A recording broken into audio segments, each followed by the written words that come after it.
Hey, it's me, Reese, back with another Beatdown Fights video. Yesterday I was in the room and I'm staying with my Opa, so give a shout out to him.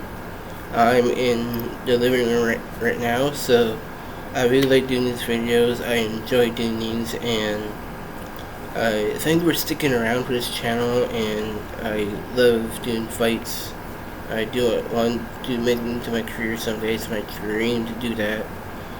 I've been watching Danko for so long now, and he inspired me to do my own fights. And, like, for example, if I take, like, Reagan from The Exorcist, and I take her, and I take her versus, like, Freddy Krueger, for example, or Bowser versus Beast from the X-Men. So, let's get on to the fights here. So the first fight, I got the Xenophage, giving me a Starkiller. After that one, I got Count Dooku, giving me a Kit Fisto. I got Bowser, giving me a Beast from the X-Men. After that one, I got Knuckles, giving me a Maui. After that fight, I got Alpha Trion from Transformers 1 versus Stitch. The last fight I got is Moon Knight versus Deadpool. So who's gonna win these fights? Well, we're gonna find out here. So the thing with the Xenophage, they're definitely one of my favorite frictional alien monsters. I really like. I think just how cool these things are. Like, Xenophages are obviously very, very, very strong, but they do have their regeneration healing factor. But they're quite fast too. They're quite fast and agile to be their size.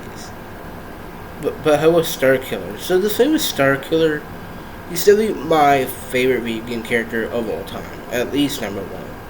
So Starkiller is a great duelist and raw potential with the Force. Like even in that game, he was able to take down a legit Star Destroyer. That's insane. Like, Emperor Star Destroyer, do you know how hard that is? Like, they're insanely big. Starkiller did that with his Force power. Yeah, if Starkiller with the Force is still insanely powerful. But he was able to fight against Darth Vader, and actually beat Vader in that fight. Even Palpatine too. But the kicker is Starkiller can fight against legit Bull Rancors. So when I thought about this fight, I thought this would be a fun fight. Because if Starkiller can take on Bull Rancors, yeah, I would love to see him face off against a Xenophage. But I don't really see how Starkiller can win though. Well, yeah, he has his Force Lightning. I mean, he might win that way or his lightsaber.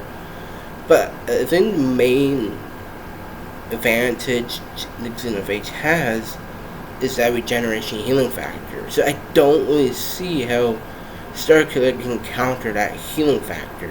Close fight, but I think the Xenophage would definitely put Starkiller down here. So the next fight is, well, it's a Sith versus a Jedi. It's Count Dooku, and gonna be his Kit Fisto. So Kit Fisto is literally in my top 2 favorite Jedis in all of Star Wars. Qui-Gon Jinn and Kit Fisto. So Count Dooku is a master duelist and a master Force user. Well, basically he uses Force Lightning. That can actually slow other opponents down. Like he did that with Savage, and it slowed Savage opponents down. But I think because between the two here, Fisto and Dooku, they're both actually master duelists. Like, Fisto is part of the Jedi Council, so yeah, he is one of the best out there because of that. Like, he was able to fight against Palpatine at least for 10 seconds, like, till he got killed. But even in the Clone Wars series, he was able to overpower General Grievous. Like, do you know how hard that is to actually overpower a Jedi killer? That's insane. Like, even Obi-Wan actually said fighting Kit Fisto was a blur. This is a very, very close fight. It's hard for me to choose here because they're definitely some of our characters in Star Wars. But if I had to pick one, it's gotta be Kit Fisto. Like, yeah, I know Count Dooku's a great duelist and all that. It's not a knock on him. But I still think because Fisto can fight against Palpatine and General Grievous, that's way better than Count Dooku fighting against Yoda.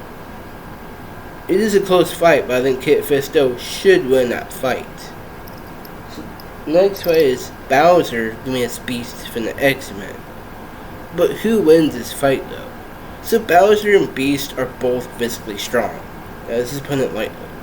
Like Bowser can breathe fire, he's insanely big, and the strength he's throwing around. Like he can actually send Mario flying with a couple of punches. But the thing is here, Beast, the kicker is here, he has a healing factor. So basically, Beast is, like, he can actually flip over Juggernaut over his head. That's pretty insane too.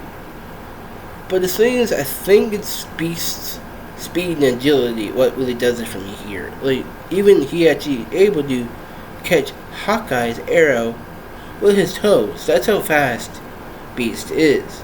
But he's like the smartest man alive in the Marvel Universe. This is a very, very close fight. But I think Beast would definitely beat Bowser here. Next up was Knuckles against Maui. So you might want to argue and say Maui would win because he's a demigod. Well, you're kind of wrong though. Like, yeah, don't get me wrong, Maui is pretty powerful. Like Maui has that hook that grants him very, very powerful powers. But because Knuckles is a whole lot more faster, I totally see how Maui can keep up with Knuckles. In Knuckles, it's not just I'm being biased because Knuckles is literally in my top 2 favorite vegan characters, Starkiller and Knuckles. But because Knuckles can send Sonic flying with a couple punches in Sonic 2. But in Sonic 3, when he was trying to fight against Shadow, yeah, he got overpowered. Like, even Knuckles actually said himself, he's 100% pure strength. It is a close fight, but I think Knuckles would send Maui flying with his punches and with speed, put that in the mix with his strength and durability. Yeah, I think Knuckles would definitely beat Maui here. So the next fight is Alpha Trion, my favorite character in Transformers 1, against Stitch. So between the two, I think Alpha Trion is winning that fight though. Like, yeah, don't get me wrong, Stitch is insanely strong. Like, he can take attacks, no problem. But the thing is with Alpha Trion is the size advantage he has here. But when Alpha Trion turns into the Sabretooth mode, yeah, Stitch needs to watch out here. Like, Alpha Trion, when he's in that Sabretooth mode, he can just tear apart other robots in that movie. It is a close fight, but I think Alpha Trion would definitely beat Stitch here. So the next and the final fight, it's my first superhero, Moon Knight, but against Deadpool. So I think between the two, the obvious one is stronger is Moon Knight here. Like, the thing with Deadpool, he never really relies on his strength and durability, he just relies on that healing factor of his. Like, it's a very close fight, it's very close. But because Moon Knight is definitely way tougher and stronger, plus that healing factor, but when he blacks out, he actually straight up kills people. Like, basically Moon Knight has no chill when it comes to a fight. Or even Deadpool. But because Deadpool's weapons wouldn't hurt Moon Knight here. The only way Deadpool would win is to rely on his weapons and skill heavily in that fight. Really needs to use that stuff against Moon Knight. But what Taskmaster said about Moon Knight, Taskmaster was afraid to copy his moves. That's how brutal Moon Knight is. This is a close fight, but I think Moon Knight should be able to win that fight if these guys were in a fight. So if you like this video, like, subscribe. So bye for now.